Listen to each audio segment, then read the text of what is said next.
Condena internacional al pacto de asistencia mutua entre Rusia y Corea del Norte. El ministro de Exteriores de Corea del Sur mantuvo hoy conversaciones con sus homólogos de Estados Unidos y Japón, conversaciones en las que abordaron las implicaciones de ese nuevo tratado estratégico y analizaron posibles respuestas. Bienvenidos a esta nueva edición de DW Noticias.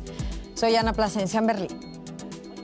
La tensión en la península coreana aumenta aún más tras la visita a Pyongyang esta semana del presidente ruso Putin, visita histórica durante la que Rusia y Corea del Norte firmaron un pacto para actuar en defensa mutua en caso de guerra. Seúl sopesa si proporcionará armas a Ucrania y Putin advierte que sería un gran error.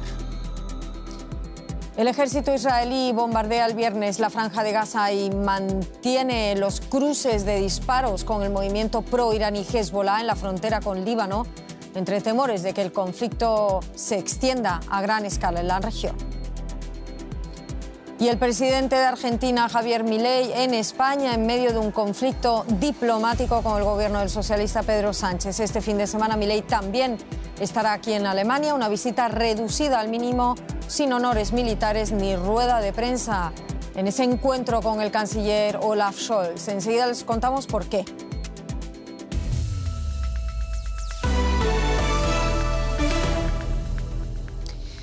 Rusia y Corea del Norte han estrechado lazos disparando las alarmas en parte de la comunidad internacional. El ministro de Exteriores de Corea del Sur mantuvo este viernes conversaciones telefónicas con sus homólogos de Estados Unidos y Japón, en las que coinciden en que el fortalecimiento de la cooperación entre Moscú y Pyongyang plantea, dicen, una amenaza significativa a la seguridad tanto de Corea del Sur como de Estados Unidos y socava, dicen también, gravemente la paz y la estabilidad en la península de Corea y la región. Seúl convocó al embajador de Rusia a su Ministerio de Exteriores para manifestarle su preocupación.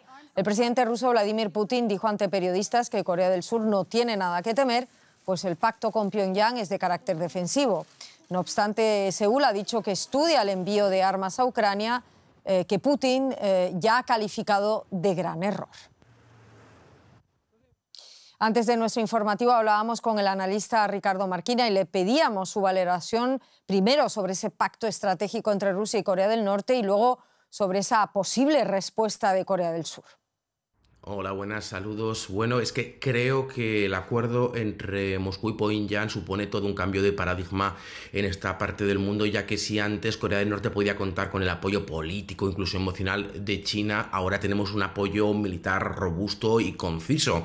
Esto es, Rusia se pondría del lado militarmente de Corea del Norte en caso de una confrontación abierta con Corea del Sur y eso, evidentemente, Pyongyang lo va a utilizar para provocar, para sacar ventaja frente a Seúl, que cuenta con el apoyo directo de Estados Unidos. ¿Cómo va a responder Seúl? Esa es la gran pregunta. ¿Va a enviar o no va a enviar armamento? Eso también supondría un cambio muy importante en el campo de batalla allí en Ucrania, ya que el armamento surcoreano, especialmente los blindados, el armamento pesado, los carros de combate, los carros de transporte de tropas, pasan por ser de los más modernos, de los mejores equipados de todo el catálogo internacional. Y es eso precisamente lo que Vladimir Putin quiere evitar, quiere presionar a Seúl para que no se una a ese grupo de países occidentales que apoyan militarmente a Ucrania. Evidentemente esto supone, todas estas nuevas tensiones supone un aumento de la presión geopolítica, especialmente en esa frontera entre las dos Coreas que pasa por ser una de las más explosivas de todo el mundo. Era el analista Ricardo Marquina con esa valoración y nos ocupamos ahora de Gaza. Los bombardeos israelíes en la franja y nuevos cruces de disparos entre Israel y el movimiento pro-iraní Hezbollah en la frontera con Líbano avivaron este viernes los temores de una escalada en la región. El ejército israelí asegura haber interceptado un objeto aéreo sospechoso lanzado desde el Líbano y medios libaneses dieron parte de bombardeos israelíes en el sur del país. Hezbollah advirtió ya el miércoles que ningún lugar de Israel estaría a salvo si su gobierno abriese un frente en la frontera norte. El secretario general de Naciones Unidas, Guterres, afirmó que el Líbano no debe convertirse en otra Gaza y denunció la retórica belicista de Israel y del movimiento islamista Hezbollah, que hace temer una catástrofe que calificó de inimaginable. Hezbollah, el Partido de Dios, fue fundado en el Líbano en 1982. integrado por musulmanes chiitas entrenados por la Guardia Revolucionaria iraní, organizó la resistencia islámica ante la segunda invasión israelí en el Líbano. El grupo paramilitar es respaldado por Irán, que le provee armas, capacitación y apoyo financiero y político. Hezbollah es la fuerza militar no estatal más poderosa del mundo, con una influencia y control político no solo en el Líbano, sino también en Siria, en cuya guerra en apoyo a Bashar al-Assad le ha permitido ganar experiencia entrenando y apoyando a milicias proiraníes en Irak y Yemen. En 2021, el líder de Hezbollah, Hassan Nasrallah, aseguró que el grupo tenía 100.000 combatientes. La organización ha aumentado significativamente su armamento en cantidad y calidad. Cuenta con diferentes tipos de drones que utiliza para reconocimiento o ataque y desde el año pasado ha comenzado a utilizar drones suicidas. En sus ataques contra Israel también utiliza nuevas armas, incluidos misiles que pueden transportar cargas explosivas de hasta media tonelada. La organización también tiene misiles guiados que ha estado utilizando en sus ataques contra Israel desde el inicio de la guerra en octubre pasado. También cuenta con varios lanzacohetes múltiples y misiles tierra-mar y tierra-aire de fabricación china y rusa. Por su parte, Cuba ha decidido sumarse al procedimiento en la Corte Internacional de Justicia contra Israel por presunta violación de la Convención de Naciones Unidas con su ofensiva en Gaza. El gobierno cubano afirmó que la demanda de Sudáfrica ante la Corte tiene por objetivo, cito, detener las atrocidades contra el pueblo palestino debido al uso desproporcionado e indiscriminado de la fuerza por parte de Israel. La Habana considera que Israel ignora sus obligaciones como potencia ocupante. Cuba, aliado histórico del Estado palestino, ha denunciado enérgicamente desde su inicio la ofensiva israelí en Gaza y ha acusado abiertamente a Israel de genocidio. Ahora se suma a esos esfuerzos legales iniciados por Sudáfrica para detener la operación, a los que se han sumado también España, México, Colombia, Nicaragua y Libia. El presidente argentino Javier Milei arrancó este viernes en España una nueva gira europea que también lo va a llevar a Alemania y a la República Checa. En Madrid recibió hoy un premio del Instituto Juan de Mariana, un centro de pensamiento neoliberal. Milei no se reunió con el presidente del gobierno español, Pedro Sánchez, a cuya esposa había llamado con anterioridad corrupta, lo que desató una crisis diplomática entre ambos países. La siguiente parada será Alemania, donde mañana sábado va a recibir otro galardón en la ciudad de Hamburgo, de la Sociedad Friedrich August von Hayek, que fue el economista considerado el padre del neoliberalismo económico. Y el domingo el presidente argentino tendrá una breve reunión de trabajo con el canciller Olaf Scholz, un encuentro precedido por idas y venidas diplomáticas, como quedó hoy de nuevo en evidencia en la rueda de prensa rutinaria del gobierno alemán. Inicialmente estaba prevista una recepción con honores militares, un encuentro bilateral entre ambos gobiernos y una conferencia de prensa conjunta. Pero todo ello quedó reducido a esa breve reunión de trabajo a petición del gobierno de Milei, según confirmó el vocero del gobierno alemán. Vamos a escuchar lo que dijo el vocero. En política mundial no puedes elegir con quién te toca trabajar. El señor Milei fue elegido democráticamente y aceptó una invitación a Berlín. Será una visita de trabajo muy breve, expresamente a petición del presidente argentino. Es una reunión que solo durará algo más de una hora. De ahí la cancelación de los honores militares y también de la clara negativa del presidente argentino a ofrecer una rueda de prensa conjunta.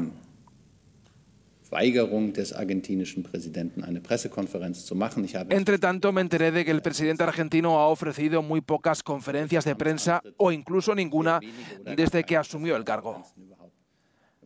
Así que al final accedimos a esa petición. Pues sí, como vemos, una reunión que se quedará en un encuentro breve entre Scholz y Milei, presidida, como ven, por confusión, cancelaciones y correcciones. Hablamos con nuestro corresponsal político Andreu Jerez Ríos en nuestro estudio parlamentario, que ha seguido además toda esta conferencia de prensa y todo este lío. Andreu, ¿cómo se puede interpretar todo esto? ¿Qué tal, Ana? Bueno, ha sido una semana difícil de interpretar. Si el lunes nos levantábamos con la agenda oficial de que iba a haber una recepción con honores militares, una reunión bilateral entre ambos gobiernos y una conferencia de prensa posteriormente conjunta, todo eso ha quedado una reunión breve de trabajo. Conviene recordar la consecución de los hechos. El lunes hubo una rueda de prensa ordinaria del gobierno alemán en la que se le preguntó al portavoz de Scholz qué opinaba sobre las palabras de Milei respecto a la esposa del presidente del gobierno español, Pedro Sánchez, en las que le llamaba corrupto. El portavoz dijo que las palabras hablaban por sí solas y que le parecían de falta de gusto. Pues bien, 2 días después llegaba la cancelación del programa oficial anunciado el lunes. Es cierto que los dos gobiernos se han esforzado por desligar esos 2 episodios, pero la sensación que queda en el aire es que no hay sintonía entre ambos gobiernos. También hay que decir que tanto Berlín como Buenos Aires han evitado una escalada diplomática como la que protagonizan desde hace semanas España y Argentina. Con todo esto que me cuentas, Andreu, todo este panorama, ¿qué podemos esperar de esa breve reunión entonces del domingo entre el canciller Scholz y el presidente Milei? Pues prácticamente nada. El propio gobierno alemán ha dicho que no se espera la firma de acuerdos bilaterales ni tampoco grandes anuncios, y también ha dicho que no habrá participación de otros actores de la sociedad alemana, como por ejemplo podrían ser empresarios que estuviesen sondeando inversiones en el país sudamericano. En todo caso, Berlín apuesta por una vía pragmática, a pesar de que las relaciones no son fáciles con su contraparte argentina. El portavoz ha dicho hoy que, a pesar de que la reunión va a ser breve, va a servir para abordar los principales temas que ocupan a los dos países, como por ejemplo las negociaciones estancadas sobre un acuerdo de libre comercio entre la Unión Europea y el Mercosur. En todo caso, para poder interpretar mejor cómo ha ido la reunión del domingo, habrá que esperar a las imágenes que nos concedan las delegaciones de los dos países para poder ver las caras y los gestos de ambos mandatarios. Estaremos muy pendientes de esas imágenes, Andreu, y del contenido de esa reunión si nos enteramos. Muchísimas gracias por todo esto, Andreu Jerez. Un saludo en nuestro estudio parlamentario. Y seguimos en nuestra región, nos vamos a Colombia, donde varios casos de menores, niños y niñas, adolescentes explotados sexualmente por extranjeros han puesto el problema de este tipo de abuso sexual en la mira del gobierno. La prostitución por voluntad y beneficio propios a partir de los 18 años es legal en Colombia. Aún así, el gobierno de Medellín prohibió en abril la oferta y demanda de servicios sexuales en el turístico barrio de El Poblado. La ONG Valientes reportó el año pasado 329 víctimas por delitos asociados a la explotación sexual de menores de edad. Según la policía, al menos una decena de extranjeros han sido detenidos este año por este tipo de casos en Medellín. El Poblado. Aquí cada noche centenares de mujeres se instalan sobre una de las principales avenidas de Medellín. Una de las muchas trabajadoras sexuales que trabaja en el turístico barrio de la capital antioqueña desafía cada noche la prohibición local de este tipo de servicios. El cliente extranjero paga mejor, trata mejor que el cliente local. Se puede hablar mejor con él. El trato es diferente, pagan súper bien. Las mujeres mueven el turismo aquí en Medellín porque los hombres vienen a Colombia a buscar mujeres y a drogarse. Milena gana en una noche entre 150 y 300 dólares, el equivalente al salario mínimo mensual. Esta ciudad colombiana se encuentra en pleno auge turístico tras décadas de violencia derivada del narcotráfico y las bandas criminales. Un destino que ha disparado la prostitución y la pedofilia. Bajo el estigma, algunos turistas intentan desmarcarse. La primera vez que vine pensé que aquí había secuestros, tráfico sexual y todo eso, pero no es así en absoluto. Hemos estado aquí un par de veces y nunca hemos tenido problemas. El Sindicato de Trabajadores y Trabajadoras Sexuales de Antioquia estima que cerca de 1.500 mayores de edad se dedican a este oficio en el departamento del que Medellín es capital. A finales de abril, medios locales revelaron el caso de Estefan Andrés Correa, un colombiano estadounidense que habría negociado con una traficante sexual para violar a una menor de 10 u 11 años. Fue detenido antes de tomar un vuelo a Medellín. Esta lógica de la pedofilia en el mundo, ¿cierto? Ve una opción de poder viajar acá y tener relaciones sexuales, entre comillas, creen que son consensuadas, ¿cierto? Con consentimiento y que no son delito. En Colombia, desde los 14 años uno puede acostarse con quien uno quiera, pero uno no puede recibir un pago por eso, debe haber un real consentimiento. Y es ahí en esa delgada línea del consentimiento y el pago por un servicio sexual, donde se está dando este delito de explotación sexual comercial. Los delitos que las autoridades vinculan a la explotación sexual no son un problema exclusivo de Medellín, pero el caso del Poblado se ha vuelto más mediático por la lucha abierta decretada desde la alcaldía y la popularidad internacional que está tomando esta ciudad. La explotación sexual de menores vuelve a estar en el foco de atención en Colombia. Alexandra Correa, en Bogotá. El caso del presunto abuso sexual por parte de un estadounidense en Medellín, me refiero en abril, Alexandra, puso de nuevo sobre la mesa ese grave problema de la explotación sexual infantil en Colombia. ¿Es un problema fuera de control?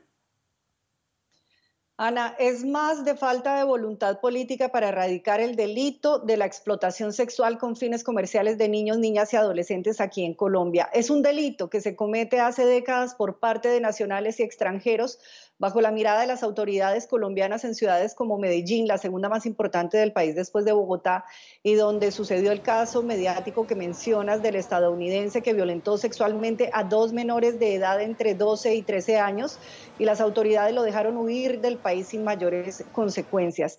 Al haber impunidad del 97% en estos delitos, Ana, pues los extranjeros pedófilos se sienten atraídos por estos destinos desatendidos por el Estado en este sentido.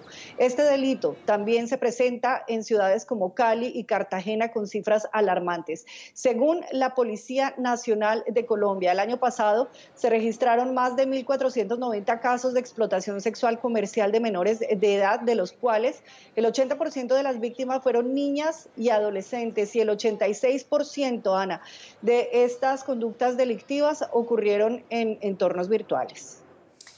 Escalofriante esos porcentajes que nos das, Alexandra. Además, no solo está el delito de explotación sexual comercial de menores del que hablamos ahora, sino también el delito sexual infantil dentro del hogar con cifras también alarmantemente altas. Tata, cuéntame más. Sí, hablando de exámenes médico-forenses por presunto delito sexual contra menores de edad, Ana, que sucede de puertas para dentro del hogar. Según Medicina Legal, el año pasado se registraron 52 casos diarios de niños presuntas víctimas de violencia sexual, es decir, más de 19.000 casos al año. Son delitos normalizados en Colombia, y lo subrayo porque aún está permitido el matrimonio infantil en este país en el marco de un código civil vigente desde 1864, el Código Andrés Bello, en el que se permite casarse con niñas desde los 14 años de edad. Entonces, comprender que exista la explotación sexual con fines comerciales a menores de edad en un país como Colombia va incluso de la mano de la normalización de estas formas de violencia y la permisividad, no solo en materia de justicia, sino cultural. Muchísimas gracias por todos estos datos, Alexandra Correa, en Bogotá. Más cosas. La isla caribeña de Aruba, que comparte frontera marítima con Venezuela, lidera la lista de países anfitriones de migrantes en el mundo, tal como publicó esta semana el informe global Trends de Global Trends, así se llama el informe de 2023 de la Agencia de la ONU para los Refugiados. 1 de cada 5 habitantes de esta isla es considerado un refugiado económico y la mayoría proviene de Venezuela. Pedro es uno de los 17.000 venezolanos que emigraron a Aruba escapando de la crisis económica y política de su país. Pero la isla caribeña no es ningún paraíso para los migrantes irregulares. Corre todo tipo de riesgos, si sales a la calle te pueden deportar en cualquier momento, si te agarran, sientes temor. Eres como un esclavo del trabajo nada más. Del trabajo a tu casa, de tu casa al trabajo. Y ya, ese es todo el límite que tiene un venezolano casi sin documento, ¿no? Al no disponer de documentos, los migrantes venezolanos carecen de acceso a empleo legal, enfrentan riesgo de deportación y se encuentran excluidos de programas sociales públicos. Sin documentos nosotros realizamos acá en Aruba el trabajo difícil, el que nadie quiere hacer. Por eso que conseguimos trabajo, porque hay trabajos que son difíciles que nadie lo quiere hacer. En 2019, el presidente venezolano Nicolás Maduro cerró la frontera con Aruba. Desde entonces, la situación en la isla se tranquilizó. En este momento de verdad no hay la persecución ni la racia como ellos llaman acá o las personas acá llaman, como lo había en el pasado, pero yo pienso que es porque la frontera está cerrada. Ante este presente, Pedro anhela otro futuro. Mi mayor deseo para el futuro, bueno, mi mayor deseo para el futuro es irme a un lugar donde yo pueda presentar a mi niño y él tenga un futuro. Porque el futuro mío ya se acabó, ya no estoy viejo, yo tengo 46 años. El problema es este, ¿entiendes? Y aquí en Aruba, le digo la verdad, yo creo que él aquí en Aruba no tiene un futuro. Bueno, damos paso ya a la actualidad económica. ¿Qué nos traes, Andrés? ¿Qué tal, Ana? Vamos a hablar en este programa del informe anual de transparencia fiscal en América Latina. Informe que es un resultado clave de la Declaración de Punta del Este, auspiciada por el Foro Global sobre la Transparencia e Intercambio de Información con Fines Fiscales de la OCDE. Esta es una iniciativa latinoamericana establecida en 2018 para explorar el uso de los mecanismos de intercambio de información en la lucha contra el fraude fiscal y los flujos financieros ilícitos. La declaración propone que los países latinoamericanos sigan determinados pasos para la efectiva puesta en práctica de los estándares de transparencia fiscal internacional para luchar contra la evasión, la corrupción y otros crímenes financieros. La edición 2024, publicada recientemente, abarca 15 países latinoamericanos, tiene como objetivo informar a los responsables de la toma de decisiones y a los ciudadanos sobre los últimos avances y los desafíos pendientes en esta región. Y para hablar en profundidad de este asunto, contamos con la ayuda de Zaida Manata, que está en París. Ella es la jefa del secretariado del Foro Global sobre Transparencia e Intercambio de Información con Fines Fiscales. Zaida, gracias por estar con nosotros. Cuéntanos para empezar cuáles son las principales deficiencias en materia de transparencia fiscal en América Latina. Bueno, primero déjame agradecerle por la invitación, por estar acá. Es un placer estar con ustedes. Y bueno, voy a destacar sobre todo el tema de beneficiario efectivo. Ese es un tema que es muy caro, tanto para la transparencia en materia de fiscal, como también para la transparencia general, para luchar contra el lavado de dinero, el terrorismo y todos los restos, los otros flujos financieros ilícitos. Este tema es un tema central porque permite saber quién son las personas que están detrás del tema del flujo financiero, tanto para fines de tributación, fines fiscales, como también para saber quién están operando todas las transacciones. Este tema es un tema muy específico. Zaida, cuéntanos cuáles son los países concretos con más problemas en materia fiscal, en América Latina, claro. Bueno, tenemos una evaluación por pares y estos resultados son todos publicados, están disponibles en el sitio del Foro Global en la OCDE. Los países que tienen más problemas hoy, les puedo contar que es primero Nicaragua, porque nunca realmente se voluntariado para hacer este intercambio con los pares, hacer la evaluación. Y también les cuento de Guatemala, que tiene problemas, están trabajando, pero sigue teniendo problemas con la transparencia fiscal, y Panamá. Panamá también está con un esfuerzo grande para superar los problemas que tiene, pero tiene todavía problemas en la materia de transparencia fiscal. Creo que me voy a quedarme con estos tres países. Creo que es una buena muestra de los problemas que tenemos. Zaida, el informe bien dice que la transparencia fiscal va unida a la legitimidad de las instituciones democráticas.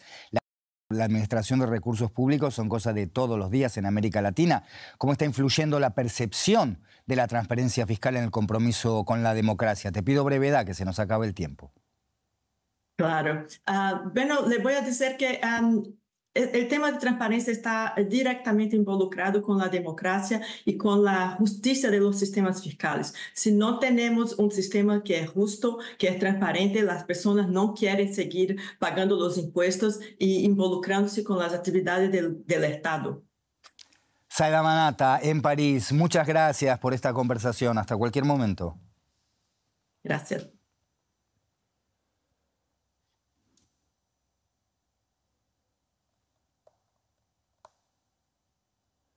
Vamos a repasar ahora otras noticias económicas de esta jornada.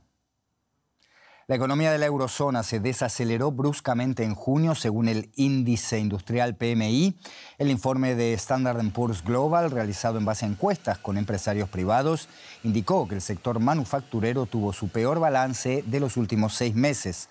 A pesar de la recuperación económica de la eurozona, el cierre del segundo trimestre trajo contratiempos debido a desempeños débiles de Alemania, la mayor economía de la eurozona, y de la segunda, Francia, en parte por los cambios políticos y el llamado a elecciones anticipadas. Un tribunal suizo ha condenado a miembros de la familia más rica del Reino Unido a penas de entre 4 y 4 años y medio de cárcel por explotar a trabajadoras domésticas. Prakash Induja, su esposa, su hijo y su nuera fueron acusados de forzar a trabajar a su personal durante demasiadas horas a cambio de un salario ínfimo en la ciudad de Ginebra. Sin embargo, fueron absueltos de los cargos de trata de seres humanos. El sistema sanitario de Venezuela está viviendo de nuevo una crisis debido a la escasez de insumos y medicamentos. Según el gobierno de Nicolás Maduro, esto se debe a las restricciones económicas impuestas por Estados Unidos, que limita el comercio del gas y el petróleo venezolano, así como la compra de medicinas. Los venezolanos enfrentan ahora precios más altos y el acceso limitado a tratamientos médicos. En Callao, el principal puerto de carga de Perú, aumentará su capacidad en un 80% con la entrada en operaciones del muelle Bicentenario. La ampliación fue inaugurada tras 2 años de construcción y una inversión de $400 millones por parte de la compañía emiratí DP World. El puerto podrá recibir hasta 3 millones de contenedores cada año. Está dotado además con un equipo de grúas y camiones eléctricos que velan por el medio ambiente.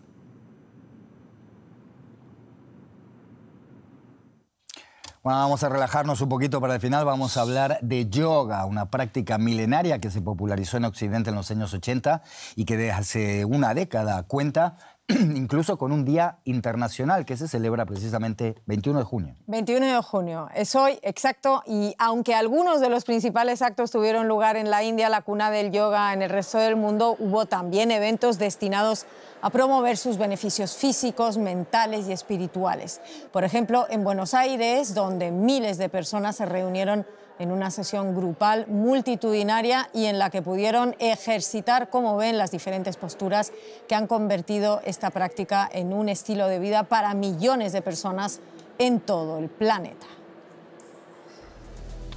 ¿Tu deporte favorito, Andrés? Como este, a mí me encanta decir OM. Muy bien, con ese OM nos vamos. Gracias por estar ahí. Hasta luego.